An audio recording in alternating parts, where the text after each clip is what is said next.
Hola, yo soy Mercedes Cruz Sandoval, una especie de coordinadora, patrocinadora, lo que sea, de un programa que se llama Historia Cultural de Cuba, que es lo que ustedes van a ver hoy.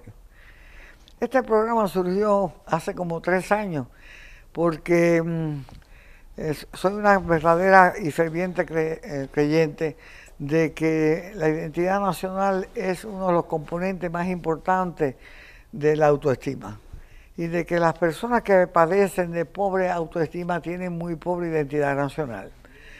Desafortunadamente pertenezco a un grupo étnico y nacional que ha perdido el control de sus vidas por más de 60 años. Se trata de la isla de Cuba.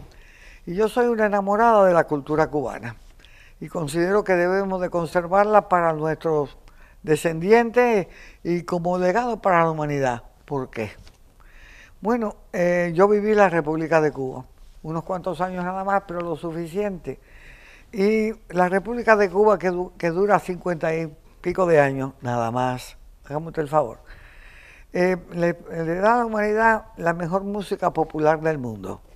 Los cubanos somos muy creadores. La rumba, el son, el bolero, el cha-cha-cha, que a mí me toca un cha-cha-cha y me niego a morirme, vaya, porque hasta que no acabe. Música popular. En pintura moderna, magníficos pintores, sin tener esos antecedentes históricos, porque la pintura cubana del siglo XVII y XVIII prácticamente no existe, ¿verdad? Sin embargo, con unos cuantos alebretados cubanos se van para París, regresan con unas ideas increíbles y la traducen en cubano, la hacen criolla. Estoy pensando en una aristócrata criolla tan importante para mí como Amelia Peláez, a quien conocí, tuve el gusto de conocer. Una mujer tan sencilla, tan culta. Bueno, si vemos en arquitectura, por favor, la arquitectura moderna cubana era buena, de verdad. Hay tantos exponentes de la habilidad del cubano de superarse y de expresarse creadoramente en mejores y mejores términos. En otras palabras, fue una cultura de emular. Desde hace 60 años, en Cuba lo que se ha esforzado una cultura de envidiar. Y desgraciadamente los envidiosos producen muy pocas buenas cosas. Mire, hasta qué grado esto es verdad. Acaba de morir aquí en el exilio en Miami, ¿verdad? Uno de los pilares más importantes de la cultura cubana, en mi opinión. Una de las gran conservadoras de la cultura cubana a toda costa, Pili de la Rosa. Yo le tengo un respeto completo a ella y a su esposo, que murió hace unos pocos meses. Durante 50 años esa gente han tratado de conservar el enjundio de la cultura cubana, en el teatro, en la zarzuela, en todo tipo de obras musicales. Y eso, señores, vale mucho, porque eran unos emuladores de los grandes artistas. Apoyaron mucho al artista cubano, sin muy poca ayuda del gobierno o de nadie. Ellos solitos. Yo me acuerdo que cuando en este recinto, en el Miami-Dade, 50 años atrás, empecé yo a trabajar aquí, en el recinto norte. Y al año siguiente inauguré, ay Dios mío, la Semana de la Cultura Cubana, por favor. Yo sola, con 4 estudiantes. Aquí trabajaba un señor que se llamaba Gómez Kemp, Ramiro Gómez Kemp, que era muy amigo de mi hermano Juan, que trabajaban en la CMQ, en Mestre y Cornell. Y nos puso en contacto con Pili de la Rosa. Le hago todo este cuento porque Pili de la Rosa vino y produjo aquí una pequeña hora durante 3 días y no nos cobró un solo centavo. Eso fue lo que hizo al exilio. Ese deseo de superarnos, ese deseo de demostrar que de nosotros, de gusanos, no teníamos nada, ¿verdad? Y ese deseo nos hizo de verdad crearnos como verdaderos supermodelos. Y de eso se ha tratado el programa de Historia Cultural de Cuba, ¿verdad? Hemos hecho programas sobre todo tipo de actividades de los cubanos de la República. No quise meterme en la productividad o creatividad cubana en el castrismo porque no la conozco. No la conozco lo suficiente. Pero hay un problema. Ya yo no tengo 15 años, tengo 16 y medio y me siento con unos achaques de madre. Vaya. Cuando no me duele aquí, me duele allá. Pero bueno, Como buena oriental intransigente que soy, yo voy a seguir tratando de hacer lo que pueda por mi patria hasta que, perdonando la rudeza, hasta que tire el piojo, pero bueno. Y entonces me pongo a pensar que para que se salve algo de la cultura de Cuba y pueda florecer la criollez, que es lo que somos nosotros, que es donde somos fuertes, de verdad, hace falta gente puente, porque se ha cortado la continuidad y la transmisión transgeneracional por 60 años. Entonces, a pesar de los esfuerzos de los cubanos en Miami, donde hemos hecho una obra francamente admirable, hemos conservado parte de nuestra cultura, hemos creado el orgullo de ser cubanos. Nosotros somos los primeros hispanos que han sido verdaderamente respetados en este país. Y hemos creado en Miami una cultura que no es cubana, pero se parece, ¿saben? En otras palabras, hemos conservado la comida, que yo creo que ahora es hasta mejor que hace 50 años. Hemos conservado la simpatía, el gusto por la amistad, la fiesta ruidosa, eso no lo quita nadie, ¿no? Hemos conservado el amor por la familia. Somos un grupo muy castigado porque el sistema castrista es lo que ha explotado el amor por la familia, y hemos creado una cultura que yo le llamo la cultura sureste de los Estados Unidos, porque es una cultura cubana adaptada a la cultura moderna. Y esa cultura ha servido de ajuste a otros hispanos que han venido a este país y sigue sirviendo de ajuste como para apoyar, ¿verdad?, a los cubanos que siguen viniendo a este país. Pero bueno, con todo eso, yo tengo 4 hijos, 6 nietos. Muy dudosamente ellos comparten mis ideas sobre la cultura cubana. Es más, aunque yo he tratado de machacárselas, hasta la reciente, ellos son otra cosa, ellos son americanos. Y es lógico que así sea. Entonces, ¿quiénes pueden ser el puente? Pues mira, tienen que ser la gente que se ha creado en Cuba. Y que por lo tanto, esto no está eliminando a muchísimos de los valiosos cubanoamericanos que siguen amando, pero estoy hablando en general, ¿no? Bueno, la gente que se ha creado en Cuba, que tienen ciertos elementos de la cultura cubana maleados por la manera de ver el fenómeno cultural de Cuba por unos envidiosos para la persona como son los Castro, pero tienen tienen sus raíces allá. Si yo hablo de Cienfuegos, saben que era Cienfuegos, de Guantánamo lo mismo. Y por lo tanto me he tropezado con estos dos personajes que me cuesta mucho trabajo de categorizar. Uno me acaba de dar un premio y yo se lo agradezco, que se llama, espérate, porque esto necesita pensamiento, Guantanameritud. Esa es la pedantería más grande que yo he oído mucho tiempo, pero bueno, I'm just kidding. Yo soy una pesada, pero aunque yo no nací en Guantánamo, esta gente me han tocado por la parte débil de mi personalidad. Yo soy una mujer muy agradecida y pasé en Guantánamo todo lo que fue mi adolescencia. Y de Guantánamo tengo los mejores pensamientos. Pues este señor que ha escrito un libro muy interesante sobre Guantánamo, que tiene unas imágenes postales guantanameras del siglo pasado y del antepasado, preciosas, y entre ellas intercalado unos poemas escritos por los guantanameros. Ustedes saben que una de las características de los cubanos es que todos nosotros los cubanos escribimos poesía. Algunos somos considerados como yo y las leemos a nosotros mismos. Estoy bromeando, ¿eh? Otros somos más abusadores y la publicamos. Y nos la zumban en un momento que lo que debemos estar es tomando whisky, pero no importa. Estoy bromeando. Un tremendo libro. Y está haciendo unas reseñas de Guantánamo que valen la pena. En otras palabras, está rescatando una historia que yo estoy perdiendo, que estamos perdiendo. Y esto vale la pena. El otro es un personaje de arranca pescuezo, porque no tiene guantanameritud, no. Él es amanameritud, me imagino. Mentira, no, es guantanamero también. ¿What? ¿De Guantánamo? Nacido en Guantánamo. Guantanamero también. O sea que esto está en manos de los guantanameros a correr. Y en en otras palabras, estoy tratando de decirle que el programa de ahora en adelante, y con el beneplácito de la audiencia de ustedes, va a intentar traer nuevas ideas. Eso no quiere decir que a la gente del exilio le vamos a dar por atrás, porque eso no va a pasar nunca. Pero sí voy a tratar de traer nuevas ideas. Y sobre todo la contribución que ha tenido lugar en los últimos 60 años en la misma isla. En otras palabras, el hecho de que haya cubanos que todavía, a pesar de la intolerancia de los hermanos Castro, intentan recaudar, rescatar y encomiar su historia. Así que de eso se trata. Hoy quiero presentarle a Augusto Lemus.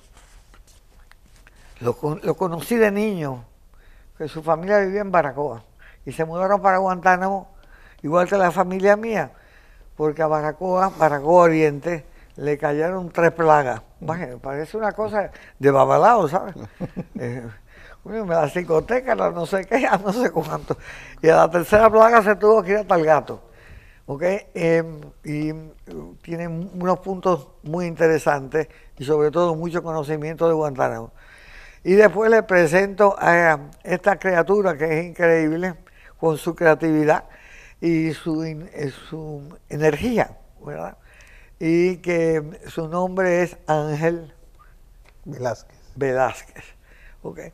Así que vamos a explorar todo este asunto de una generación puente, todo este asunto de tratar de facilitar la continuidad.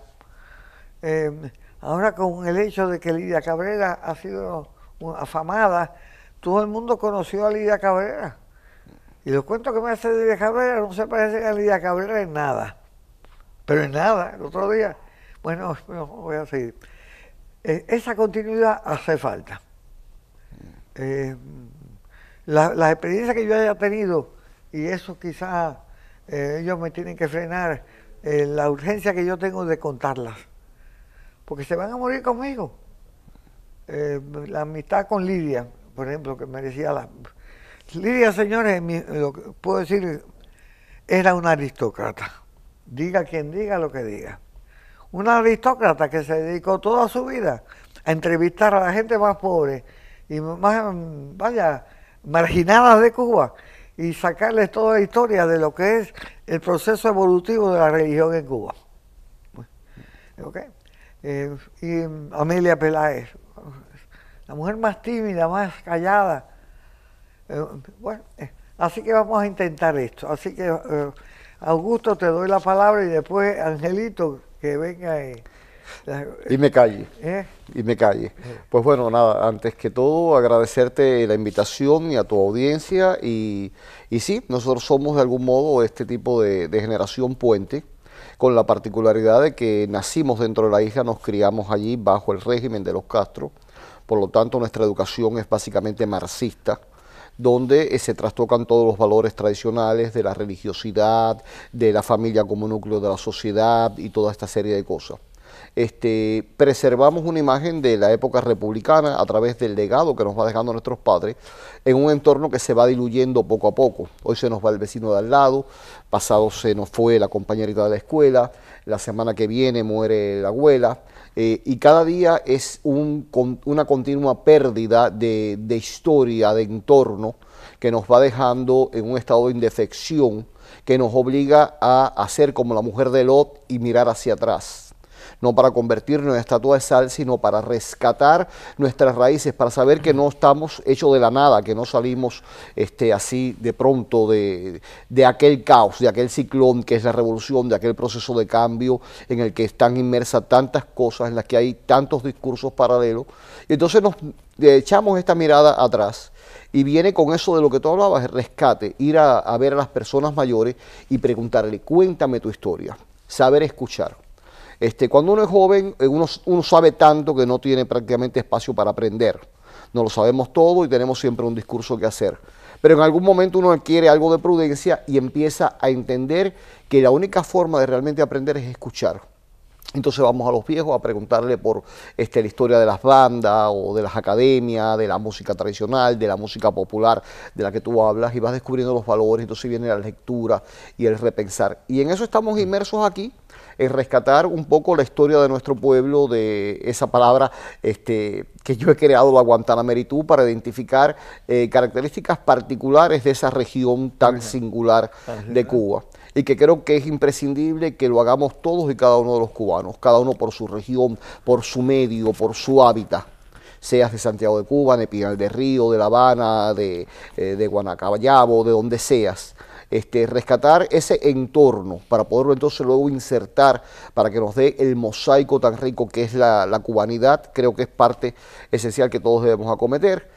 Y entonces, nada, en eso estamos. No sé si te interesa algo en particular del proyecto. Yo tengo pensado empezar a publicar el año que viene los 3 primeros tomos de una enciclopedia de 7 tomos, 400 y pico de páginas cada uno de ellos, donde yo recojo en forma de diccionario todo lo que he podido compilar en estos últimos 15 años de trabajo sobre lo que es Guantánamo, lo que es mi región, que no es realidad Guantánamo, la actual provincia, es lo que era el antiguo Cacicazgo de Baitiquirí, que coge toda la actual provincia de Guantánamo, parte de lo que es Holguín y parte de lo que es Santiago de Cuba.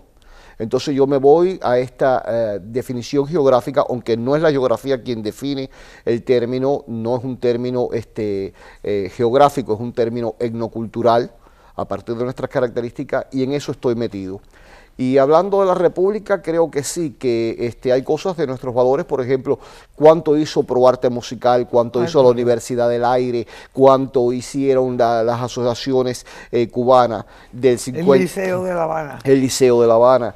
Había una especie de aristocracia criolla en Cuba muy creadora. Aristocracia criolla, quiero decir, no solamente en la provincia de La Habana, sino en todas las provincias. A mí me llama la atención, concho, la Avellaneda, que surge de un lugar donde no había una verdadera tradición académica de literatura. Bueno, ¿qué tú tienes que añadir? Bueno, yo creo que ha sido muy interesante la exposición de Augusto y la suya, doctora, pero me gustaría introducir un elemento para seguir avanzando hacia la polémica de este encuentro de acá. Yo creo que la cultura cubana, la cubanidad o la cubanía, como quiera llamarse, se encuentra hoy en un problema realmente epistemológico. Hay un problema epistemológico que hay que observar y que hay que investigar y penetrarlo. Si partimos del concepto de ajiaco que nos reveló Fernando Ortiz en los años 40, ¿no?, que la cultura cubana es un fenómeno de transculturación y que a partir de esa transculturación todo se produce a través de 3 tendencias fundamentales dentro de la formación de la nacionalidad y luego de la formación de la nación cubana, donde está primeramente el complejo azucarero, segundo el complejo tabacalero y un tercer complejo del cual no se habla mucho, que es el complejo ganadero. Son las 3 tendencias socioeconómicas que constituyen la formación de la criollez y la formación de la nacionalidad cubana. A partir de estas 3 tendencias que se desarrollan a lo largo de la segunda mitad del siglo XIX y toda la parte de la República, nos vamos a encontrar que de pronto cuando se inicia el proceso de la Revolución del 59 hay una ruptura. Esas tendencias socioeconómicas, incluso políticas, se venían desarrollando, que se venían moviendo hacia adelante y que iban dando forma, dándole de una manera conformación a la cubanía, se trunca. De modo que ahí tenemos que hacer un pare y tenemos que hacer una observación fenomenológica del asunto, donde realmente esa continuidad tenemos que sopesarla de una manera realmente muy cautelosa. Mi pregunta es, para seguir hablando, si podemos hablar de esa continuidad real que se produce en el siglo XIX hasta la República y que pueda desarrollarse en la Revolución. Tú tienes un concepto de la continuidad diferente, por ejemplo, que el mío. Yo no puedo recrear la industria ganadera, ni la tabacalera, ni la azucarera. Yo lo que puedo es tratar de facilitar el que se transmita toda la estructura conceptual de la cubanía, de una generación a la otra, entendiendo los componentes. Con respecto al sincretismo cultural, yo tengo bastante experiencia con eso porque yo me he dedicado a estudiar las religiones afrocubanas, que quizás son el ejemplo más saliente o impresionante de la religiosidad cubana. Diferente de otras personas, y no quiero convencer a nadie, no me interesa, yo creo que la cubanía fue una cosa espontánea. Yo creo que la criollez es espontánea. Pero me baso en data, ¿eh? Yo era muy amiga de un gran percusionista cubano, de Carlos Rojas, que era un genio, ¿eh? Y él me decía que los negros los negros africanos trataron muchísimo de que se conservara la pureza de la música ritual negra. La música ritual nigeriana a Cuba llegó completa, increíble. Pero que los negros, los criollos, los hijos y los nietos, la criollaban, porque querían el aplauso de la de la población en general. O sea, hubo un propósito. Esto me ha traído muchos problemas a mí, a mi libro, por una razón. En la tesis marxista es que la religión afrocubana es como una resistencia contra el blanco. Yo me pregunto cómo es posible que haya cerebros que lleguen a esa conclusión cuando la religión afrocubana se tiene que dar en unas condiciones sociales donde la aceptación del negro era más fluida. Porque tú comprenderás que una región como en Cuba, donde una religión africana tiene tantos seguidores blancos, hace muy poco espacio para ese abuso. No sé si me entienden lo que estoy diciendo. Yo creo que ese acriollamiento fue prácticamente espontáneo. En Cuba hay un verbo, aplatanarse. Sí. No, fíjate, no es aplatanado, no viene de afuera. Aplatanarse, como la que la persona misma es la que acepta la cultura cubana. De forma que ese acriollamiento se nota en muchísimas cosas. En la cuestión de la música ritual, tal y como me dijo este amigo mío de Carlos Rojas, casi de nada, es obvio. Pero cuando tú ves el espectáculo general de la nación y tú ves que el cubano es amigo de decir que él es católico, pero al mismo tiempo es santero y también es espiritista, ¿qué cosa es esta? Eso se llama aceptación y acercamiento. Eso no es rechazo. ¿Es cierto? Entonces, o sea que la tesis marxista, la pobre, sale como bola por tronera. Pero bueno, así que yo lo que estoy diciendo es hacer consciente a las nuevas generaciones de ese legado, que era un legado francamente muy incorporativo. La cultura cubana se muestra incorporativa, va incorporando. Cuando tú comparas la influencia de la cultura negra en la cultura dominante americana, son paralelas. La negra está aquí y la blanca está aquí. Y muy poca comunicación hasta los años 50 y 60. No es así en Cuba. No. Hay siempre esa convivencia. Hasta cierto punto debe ser convivencia.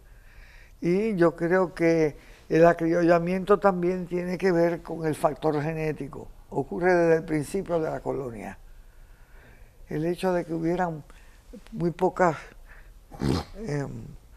mujeres españolas y que de cada vez que venían los españoles, de cada 10 que venían, 8 eran hombres y 4 eran blancas. Ustedes ya están entendiendo que los hombres españoles se tenían que usar a la India, que era lo único que había, y empezó el acriollamiento. Y posteriormente a las negras. Y después las negras. Y luego llegaron los chinos, los culíes a trabajar.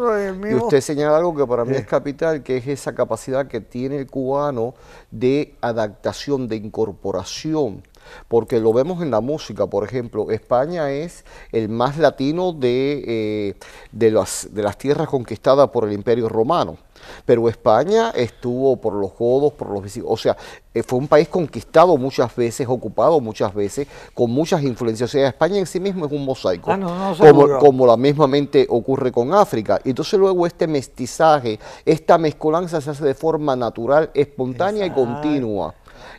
Hoy se conoce en el mundo la salsa. Sin embargo, la salsa tiene su origen en el Kiribat, en el Lengón, que da lugar a lo que es el changüí y el complejo del son, que viene con los mambises desmovilizados de oriente hacia occidente. Y llega el son a La Habana y se populariza, y lo lleva Bola de Nieve, un negro con Rita Montaner a París. Y después lo lleva... todos nuestros artistas los llevan por todo el mundo. Y en los años 50 y tantos, 60... Nosotros decíamos guaracha. Celia Cruz lo internacionaliza, y entonces con Fania All Star lo conocemos como salsa. Pero ¿cuál es el problema del cubano? Que no queremos mantener nuestras culturas y raíces como pieza de museo, inamovible. O sea, no es esto, es ese proceso que usted habla de aceptación, de incorporación, de que estamos abiertos a recibir nuevos valores. Es una cultura muy oportunista. Exacto. Hoy hablamos en el mejor sentido de la palabra. Oportunista. Hoy nos hablan de que nuestros valores está la tumba francesa y el changüí. Usted coge una transcripción musical del cinquillo o el tricillo del changüí, interpretada por cualquier grupo changuicero actualmente, y usted se da cuenta que ellos no son portadores del género, ellos son recreadores del género, porque han incorporado un montón de sonoridades distintas. Y así nos ocurre con todo. Entonces, es ridículo pretender que hoy nuestro changüí, hoy nuestra tumba francesa fue el que era en el siglo XX o en el siglo XIX. Es otra cosa. Entonces, el valor de lo que planteaba el doctor Calleja está en esto, en que, bueno, en que esta base económica, social, que dio lugar como base, como sustento, se enriquece o parte a partir de eso que usted señala, del oportunismo cubano de incorporar y de incorporarse a otra cultura. Y hoy el cubano de Miami, bueno, hablamos todavía un poquito en voz alta, y tenemos ciertos modales norteamericanos y tenemos cierto pragmatismo norteamericano. ¿Y dejamos de ser cubanos? No. Yo creo que somos un cubano en progreso, en continuo. Es mi visión, posiblemente esté errado. ¿No te acuerdas? La última la traigo yo. Yo creo que sí, yo creo que hay un factor de dinámica en esto que se llama el ser cubano, que nunca termina de consolidarse, está en un proceso continuo de formación.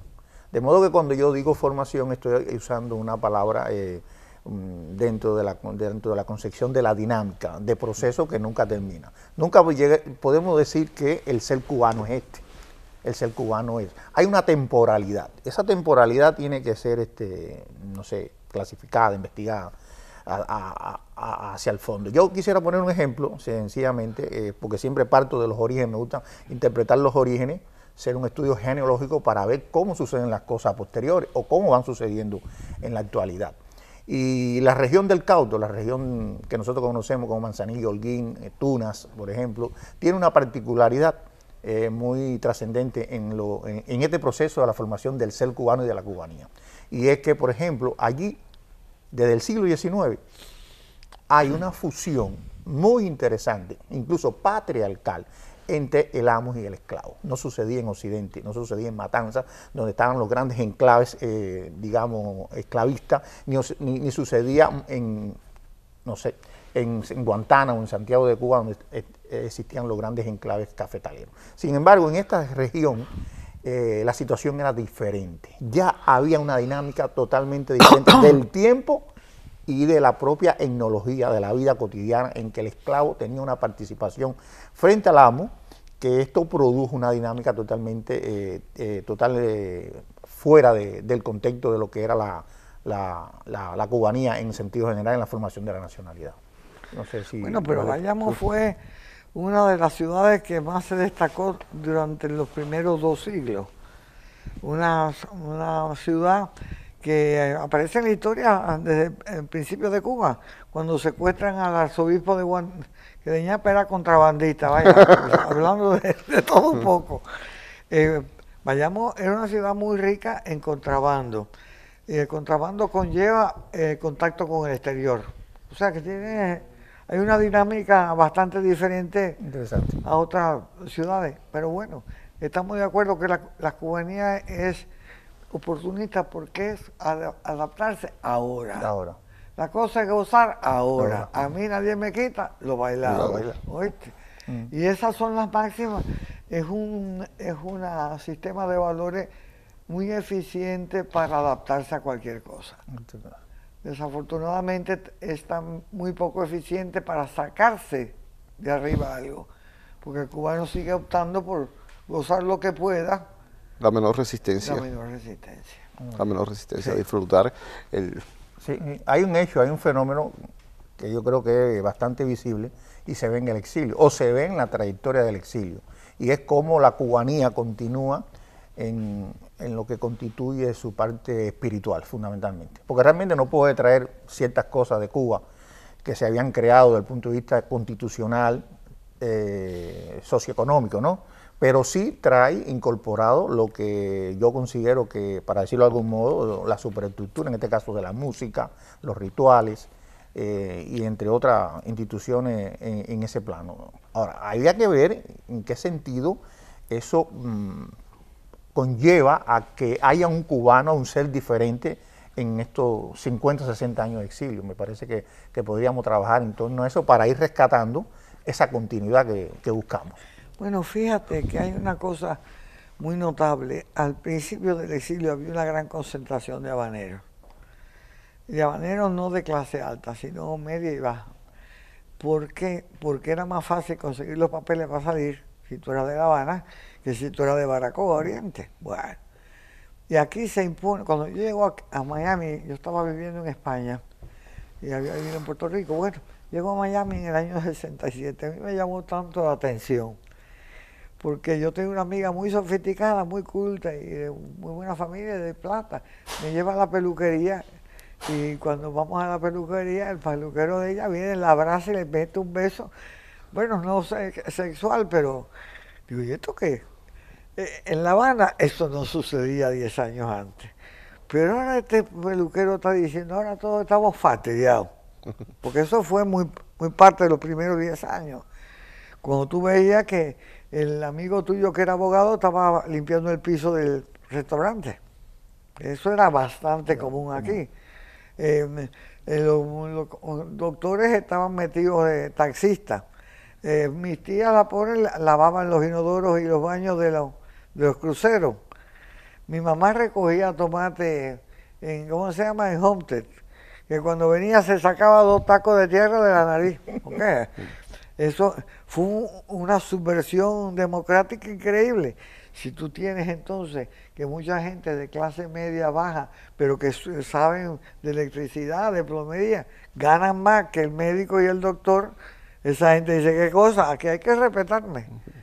Entonces tú lo estás mirando por primera vez, yo veo la gente con las manillas de Odula, con los collares de la santería. Se hace muy visible la santería porque la santería es un fenómeno más bien habanero, matancero. ¿Tú me entiendes? Pero es así. Pero también esa década sirvió para una cosa, demostrar que sí había una identidad nacional en la gente de las áreas urbanas y de la clase media. Porque un pinareño se puede mudar en la casa de al lado de la mía, que soy oriental, y las diferencias culturales son muy pocas. Hay más diferencias culturales entre una generación que otra generación, sí, que realmente geográfica. Y lo que sí veo es que hay una reinserción de la imitación de modelos, cosa que se había perdido con la revolución, porque la revolución justamente fue iconoclasta, quitó todos los ídolos, o sea, todos los modelos, no había que ser fina, no había que ser, esos eran hábitos burgueses. Entonces, todos los hábitos tradicionales cubanos fueron defenestrados. No había que ser como era la burguesa, como era la aristócrata. Entonces se perdieron todos los modelos de conducta. Hoy, lamentablemente, por esa característica que apuntamos anteriormente de la menor resistencia, vemos que la gente nuevamente vuelve a enjollarse. Claro, se cuelgan todos los andariveles que tienen como si fueran arbolitos de Navidad, no hay un sentido de la elegancia, de la discreción, de la proporción. Pero mundial ya, ponerse ya todo mundial. lo que uno encuentra a mano, tirarse todos los andariveles arriba, pero nuevamente hay modelos. Miramos la revista para ver cómo se viste fulano, qué carro tiene perencejo, qué clase de casa tiene sutanejo. Y entonces nuevamente se ha reinsertado esta imitación de modelos, cosa que se había perdido. Entonces yo creo que eso de algún modo es también parte del puente de reinserción con la República. Es posible. Yo lo creo así. Bueno, aquí se conservaron actos de conducta que yo francamente no los conocía en Cuba, porque en Miami se inventa la fiesta de los 15 años. Te quiero decir, en la forma que se ha manifestado. Yo me acuerdo que en Cuba todo el mundo tenía 15 años, yo tuve mis 15 años, ¿no?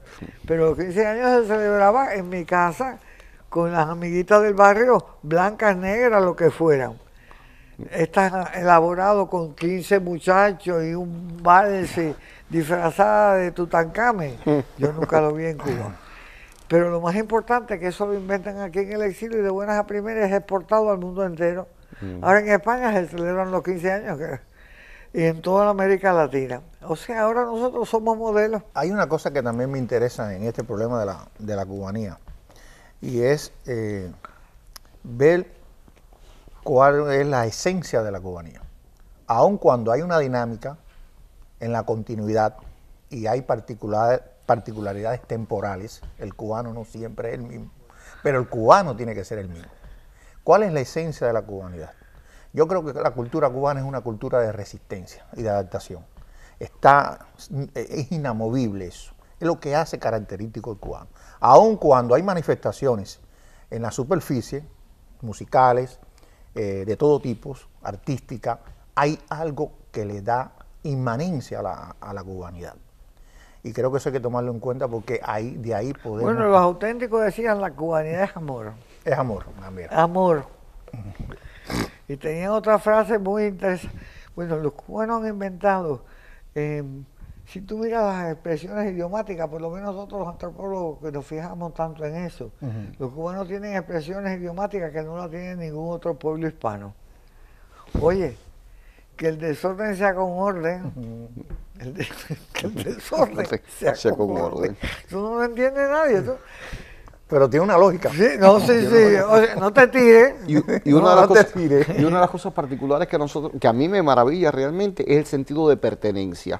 Somos grupales, somos pandilleros. Sí. Nosotros caemos, se meten con la doctora, no importa. Ah, no, la doctora es cubana, espérate un momentico, el problema es conmigo. O sea, ese sentido de pertenencia, no importa cuántas diferencias existan entre unos y otros, tú convocas a la guantanameritud. Y todos los guantanameros no te conocen, no saben quién tú eres. Y este calvo viejo pelón que apareció ahora hablando de eso, de que se inventó esa palabra, ¿qué es? Pero la gente siente la obligación de solidarizarse, de pertenecer, de buscar, porque hay un sentido de pertenencia, que eso yo creo que nos identifica fuertemente. Aún en las diferencias lingüísticas, el cuento de la burla de las deformaciones lingüísticas dice que, por ejemplo, que el oriental habla, el santiaguero diría, el cabo acota, que se presenta en la pota con el cabo y el caco puesto, respito. Y el habanero diría, Carlito, sal del balcón que ahí viene el carbonero. Entonces esas deformaciones lingüísticas no importa, hacen cierta diferencia, pero a la vez hacen la unidad del cubano. Hablamos alto, gesticulamos en exceso, en fin, tenemos esas proyecciones.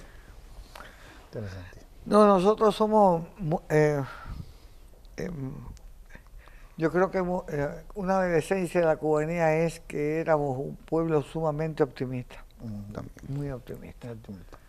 Casi todo era posible, aunque fuera en la imaginación, pero éramos un pueblo muy optimista. Y en la línea de lo que hablaba ahorita, optimistas y dramáticos. Dramatizamos, pero al mismo tiempo dentro del drama real mantenemos siempre ese optimismo. Una contradicción fabulosa, pero real. Porque tenemos muchas contradicciones, porque tratamos de amalgar sistemas de valores que a veces son competitivos y vivimos con ellos competitivamente hablando, pero de una manera ambigua. O sea que es interesante la cultura cubana. Y es muy hospitalaria también. Ah, sí. Eso es muy importante. Más hospitalario que nosotros nadie. Nadie. Pero fíjate que Un factor psicológico y espiritual tremendo. Y acuérdate aquello de aplatanarse. En Cuba la gente se aplatana. Teníamos que tener muchas virtudes. Yo soy una enamorada de la cultura cubana, eso lo sabe cualquiera. Pero por esa fluidez, esa manera de... Chicos, Cuba era un país de gente más bien tolerante. Yo no sé cómo nos ha caído la cosa para la gueta arriba. No digo que tolerante, pero en principio, pero tolerante en la práctica. Tú sabías que al lado tuyo había una ¿cómo se llama? Bóvedas espiritistas, que el otro te hacía no sé qué cosa y tú decías, si no me conviene, no miro y se acabó. Pero además, por si acaso, déjame ir a ver qué es lo que está pasando. Sí. Otra cosa, doctora, también es lo que suele conocerse como cubanía, dentro de Cuba y fuera de Cuba.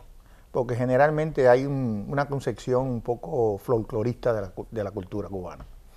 Por ejemplo, yo leí ese librito de Elías Etral, que llama, creo que, Fundamentos Geográficos sobre la Cubanidad. Y él hacía énfasis, ya en el año 40, de ese problema de la cubanidad, entenderse desde un punto de vista folclórica y sobre todo este problema de la sincretización que tiene que ver con las religiones, sobre todo afrocubanas. La cultura cubana creo que va un poco más allá de todo eso, es un complejo, realmente bien complejo, que debíamos verlo y observarlo desde todo punto de vista, desde la cotidianidad del hombre en sí, en el espacio cubano. Pero fíjate que había mucho de que el pueblo pensaba que éramos alegres. Yo me acuerdo que en los años 48, 40, no sé, mi hermano Juan trabajaba en una compañía publicitaria y le hacían la propaganda a la Bacardí. Oye, sacaron este eslogan que fue popularísimo en Cuba. Bacardí, la bebida cubana que alegra al mundo entero. ¿Estás oyendo? Éramos los portadores de la alegría. Eso era parte de nuestro legado. Somos los portadores de nuestra alegría. Cuando llamo a mi mulata, que se llama Caridad, ruego como toda alma buena por toda la humanidad. Eso era lo que yo concebía la cubanía. Oiga, muchas gracias por su presencia en este programa. Ustedes han traído una visión muy interesante sobre los temas que hemos discutido de la cubanía, de la continuidad cultural. Así que gracias a Lemus, que es un baracueso guantanamero, y otro guantanamero que es un subterfugio, que se llama Ángel Velázquez. Yo soy Mercedes Cruz Sandoval, la coordinadora del programa Historia Cultural de Cuba. Muchas gracias por atender a nuestro programa.